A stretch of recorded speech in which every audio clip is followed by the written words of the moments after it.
22 heures à Djibouti, mesdames et messieurs, bonsoir. Bienvenue dans cette édition de la soirée de ce vendredi 19 février 2016. Voici les titres de ce journal. Les Jeux nationaux de la jeunesse ont amorcé hier leur dernier virage. Et aux nouvelles internationales, Manuel Valls salue la réconciliation en marche dans ce pays où la France intervient militairement depuis 2013. Bienvenue si vous nous rejoignez. Nous commençons ce journal par une triste nouvelle, un accident mortel qui s'est produit aujourd'hui vers 15h de l'après-midi à la sortie d'Ikil au lieu dit Balambale. Une collision frontale entre un bus qui se dirigeait vers Djibouti avec à son bord des passagers et un camion citerne qui se dirigeait vers l'Éthiopie a fait 3 morts et plusieurs blessés, dont notamment 2 cas graves qui ont été évacués vers Djibouti selon les premières informations fournies par le préfet de la région, Mohamed Cheikhoul. La majorité des victimes étaient des jeunes de la région de l'Unité qui revenaient vers la capitale après le week-end à Dikil. Ces informations nous viennent toujours du préfet de la région de Dikil qui présente ses sincères condoléances aux familles des victimes qui ont péri dans ce tragique accident et a souhaité un prompt rétablissement aux blessés. La première édition des Jeux nationaux de la jeunesse, commencée le 13 février dernier, a amorcé le dernier virage hier avec les finales disputées dans les différentes disciplines. Le secrétaire d'État à la jeunesse et au sport, Badoul Hassan Badoul, accompagné de son staff et de plusieurs officiels, ont pu assister à la finale de football, avant de s'adonner au rituel de la remise des médailles, des prix et autres trophées.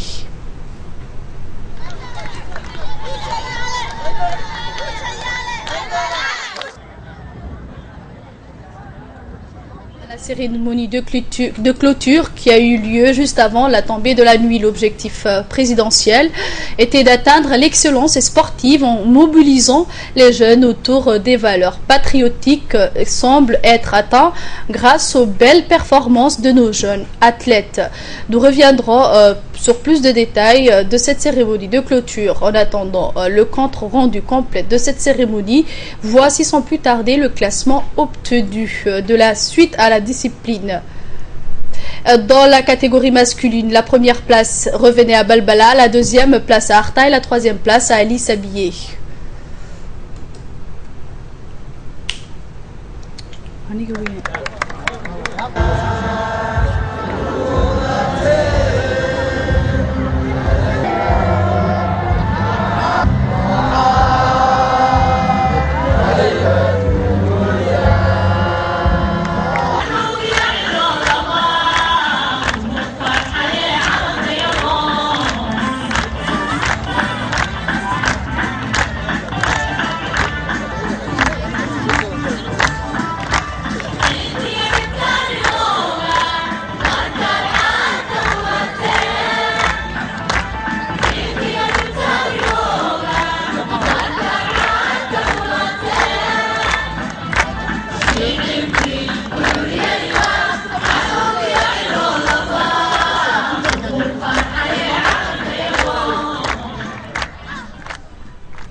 Dans une interview qu'il nous a accordée, le secrétaire d'État à la jeunesse et au sport, Badoul Hassan Badoul, s'est réjoui de l'organisation de ce jeu et a félicité le chef de l'État pour cette noble initiative. Nous l'écoutons.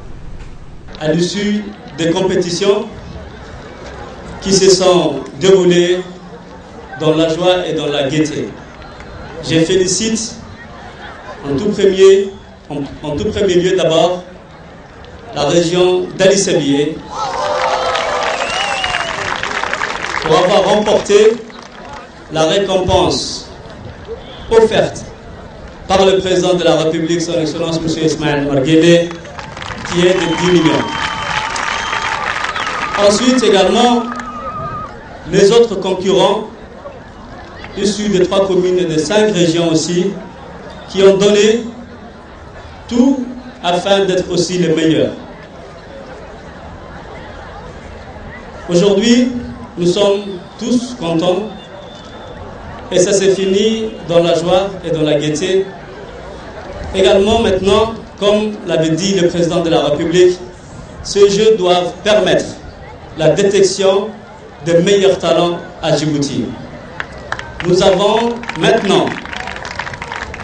aujourd'hui pour 19 épreuves les 100 meilleurs compétiteurs de la République de Djibouti à travers toute la République.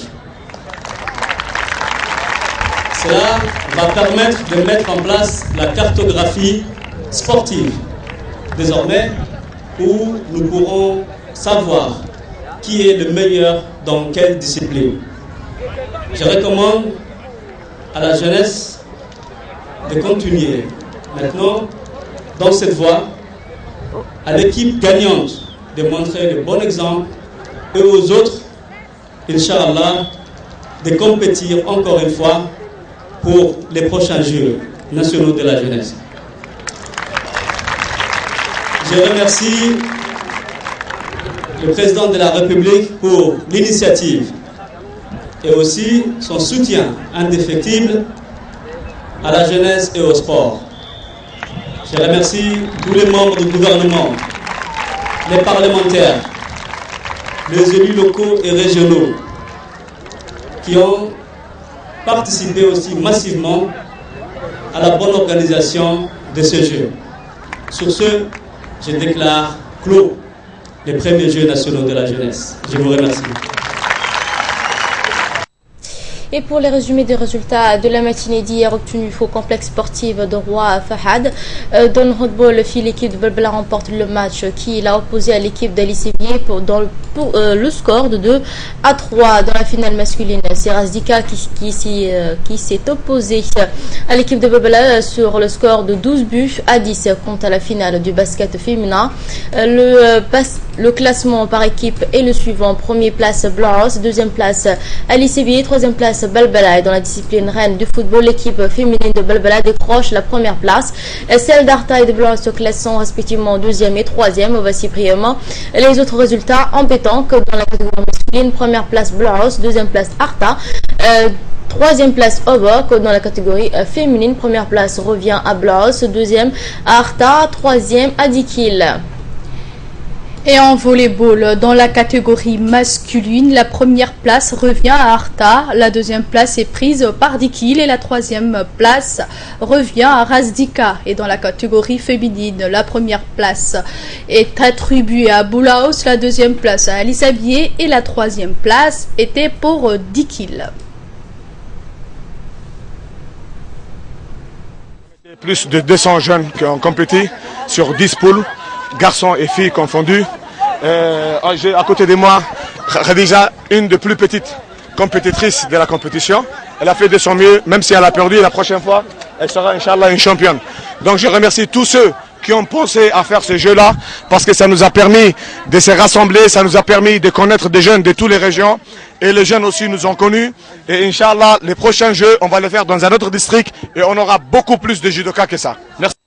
Et aux nouvelles autres que le sport, le ministre délégué à la coopération internationale, Ahmed Ali Silay, s'est rendu hier dans la localité de Medeho, dans la région d'Obok, pour rencontrer et s'entretenir avec les élus, les notables et les locales de cette région.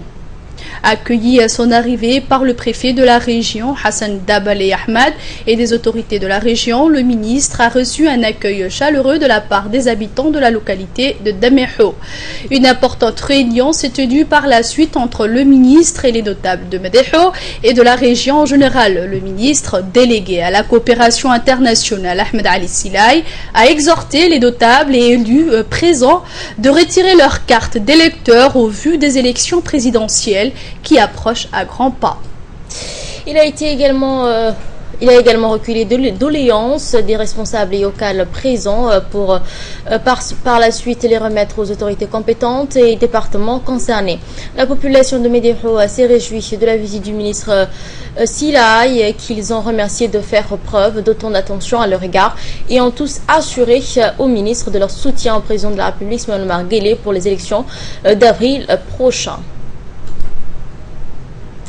Le réseau des associations de la jeunesse djiboutienne mise sur pied il y a cela une semaine a tenu mercredi sa première réunion de travail. Le thème qui a été débattu durant cette réunion portait sur le lancement à Djibouti, ville d'un recensement des jeunes djiboutiens à l'âge de voter, mais qui ne sont pas encore inscrits dans les listes électorales.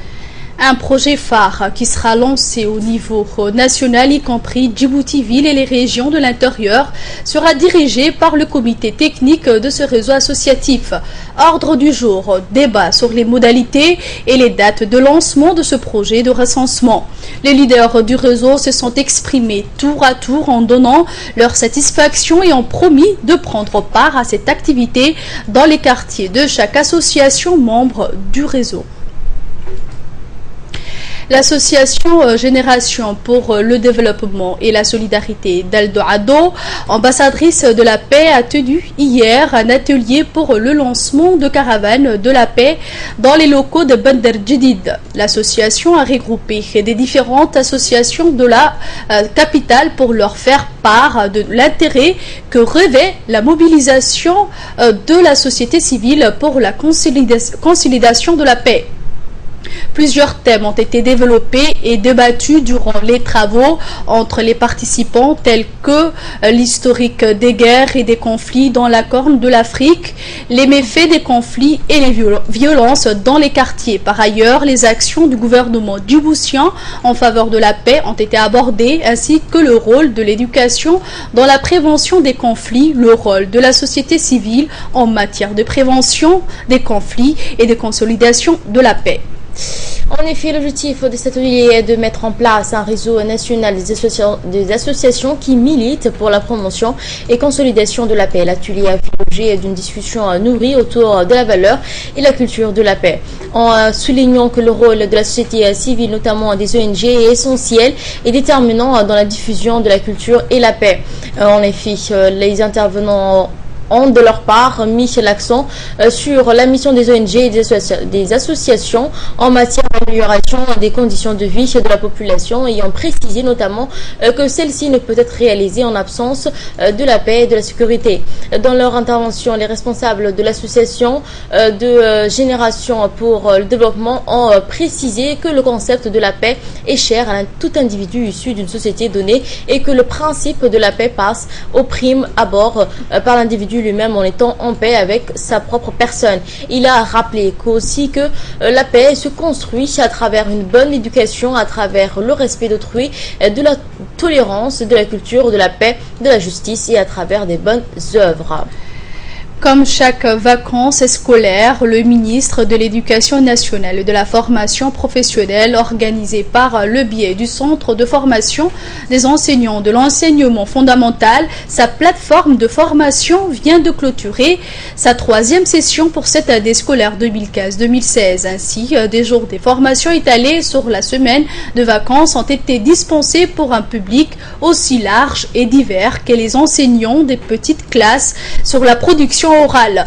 Les enseignants ont été outillés par la mise en pratique de la production orale en classe. Autant de formations organisées cette semaine de vacances au profit des élèves qui en profiteront à la reprise des classes demain sur l'ensemble du pays. La directrice du Centre de formation de l'enseignement fondamental nous en donne plus ample explication sur la thématique de ces informations continues et nous explique l'intérêt d'organiser des formations de l'enseignement. De la formation a été de mise pour que chaque public puisse trouver des réponses aux questions de pratique de classe, de théories qu'il se pose tout au long de l'année scolaire. Après les directeurs des écoles et les conseillers pédagogiques, le secrétaire général du MENFOB, M. Haroun Oumaradian, en présence des hauts responsables du ministère, a dirigé hier les travaux d'une réunion avec le chef d'établissement du moyen et du secondaire dans la salle de conférence du MENFOB. Cette rencontre, qui s'inscrit dans le cadre des rendez-vous réguliers entre les hauts responsables du MENFOB et les chefs d'établissement, avait pour objectif de faire le bilan et la restitution des observations et des constats relevés lors des visites d'inspection et des contrôles inopinés dans les collèges et les lycées de la région. Établissement administratif, bien sûr, financière et pédagogique.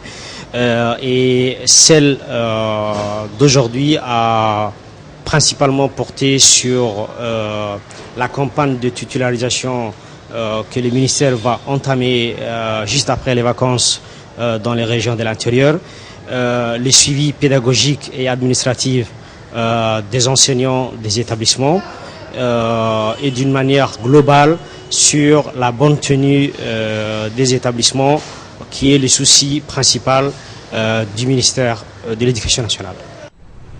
Une formation sur les renforcements des capacités des gestionnaires des établissements scolaires et des intendants du ministère de l'Éducation nationale et de la formation professionnelle a clôturé ses travaux hier au CFE. Cette formation assurée par M. Philippe Eto, consultant international, s'inscrit dans le cadre de la politique de renforcement des capacités humaines du MENFOP financée sur le projet ASIGET, appui aux capacités institutionnelles et des gestions de l'éducation et de la formation. Cette formation a touché plus de 60 gestionnaires, essentiellement portés sur la budgétisation et visant à renforcer les capacités des gestionnaires des établissements du secondaire. Des notions comme la base des gestions budgétaires, le rôle du gestionnaire dans les établissements, le processus d'élaboration du budget et son exécution ainsi que sa gestion et son contrôle surtout ont été abordés à la clôture de cet atelier d'une semaine. Le directeur général de l'administration, M. Salah Alouane,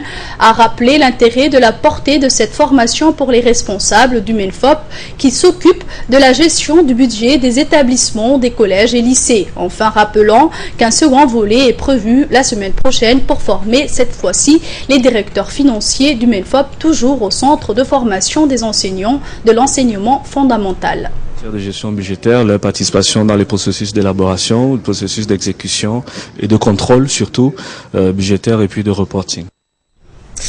À quelques semaines des élections présidentielles du 8 avril 2016, les mouvements des jeunes diplômés actifs d'Arhiba ont organisé ce matin une activité de sensibilisation sur la prise des cartes électorales pour les habitants d'Arhiba.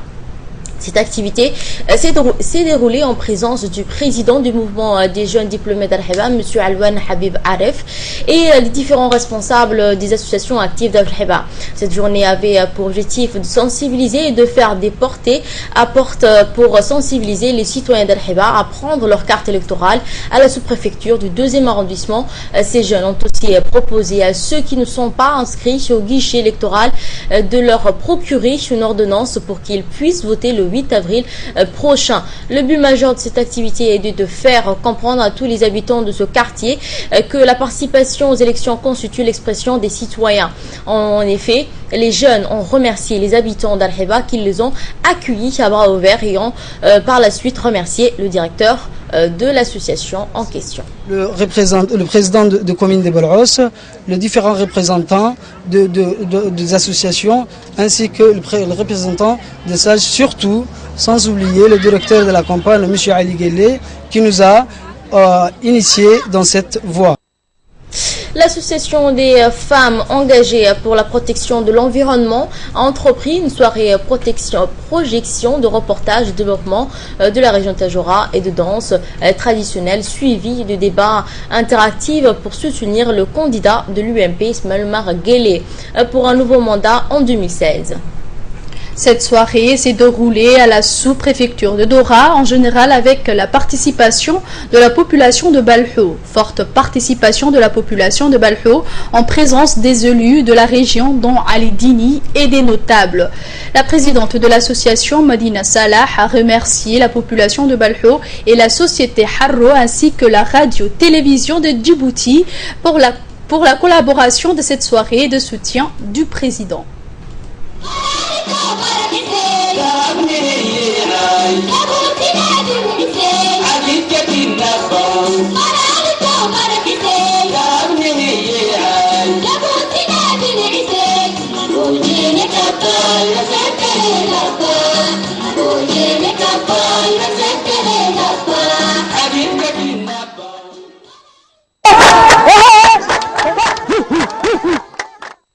Nous sommes l'association de femmes engagées pour la protection de l'environnement, présidée par Madame Madina Saleh. Ce soir, nous sommes à Balhou, dans ce village éloigné de la région de Tajoura, pour affirmer notre soutien au président de la République, M. Ismaël Omar Guelleh, pour le nouveau mandat, parce que notre président a mis en marge le développement du village de Balhou, avec la construction des écoles, d'un dispensaire et maintenu la route qui permettra l'accessibilité et la croissance économique et commerciale.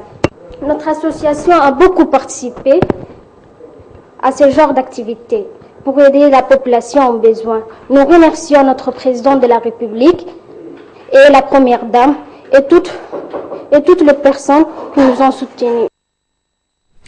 Il y a 2 mois que la société Harro a entrepris le lancement des travaux de construction de la route Balhou-Dora et d'ores et déjà les résultats sont tangibles.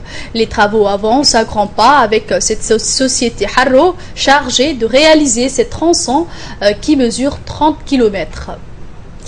En plus, elle a recruté 60 employés de cette localité pour réduire le chômage des jeunes de cette localité sur 30 km, qui fait le tronçon Balhou-Dora. 8 km est déjà réalisé en remblai et terrassement sans bitume. Les travaux s'effectuent jour et nuit sans interruption et sans relâche. Le préfet de Tajoura, Abdelmalek Mohamed Bonneita, s'est réjoui de l'état d'avancement des travaux et a encouragé les responsables de la société à persévérer dans cette voie afin que tout se passe dans les meilleures conditions. Actualité hors de nos frontières, à présent Manuel Valls salue la réconciliation en marche au Mali, en visite au Mali avec son ministre de Défense Jean-Yves Le Drian. Le Premier ministre français Manuel Valls a salué jeudi soir la réconciliation en marche dans ce pays où la France intervient militairement depuis 2013. Commentaire avec Léda Assoui. La réconciliation est en marche, se félicite le Premier ministre français Manuel Valls à Bamako, en référence à l'accord de paix au Mali signé en juin 2015 par le camp gouvernemental et l'ex-rébellion à dominant Touareg. La France continue à se porter garant de cet accord, a-t-il souligné lors d'une rencontre avec la communauté française après un premier entretien avec le président malien Ibrahim Boubacar. Arrivé dans la soirée accompagné de son ministre de la Défense Jean-Yves Le Drian, Manuel Valls a également qualifié jeudi soir la lutte contre le djihadisme de combat contre la barbarie, assurant que son pays se porte garant de l'accord de paix au Mali, où il intervient militairement depuis 2013, d'abord dans le cadre de l'opération Serval et depuis août 2014 avec l'opération Barkhane, qui est un succès reconnu partout dans le monde, se félicite le Premier ministre français en référence au dispositif de lutte contre les djihadistes. La visite de Manuel Valls au Mali se poursuit aujourd'hui même, avec notamment un déplacement à Gao, plus grande ville du Nord. Puis il se rendra demain au Burkina Faso où il rencontrera le nouveau président Roch Marc.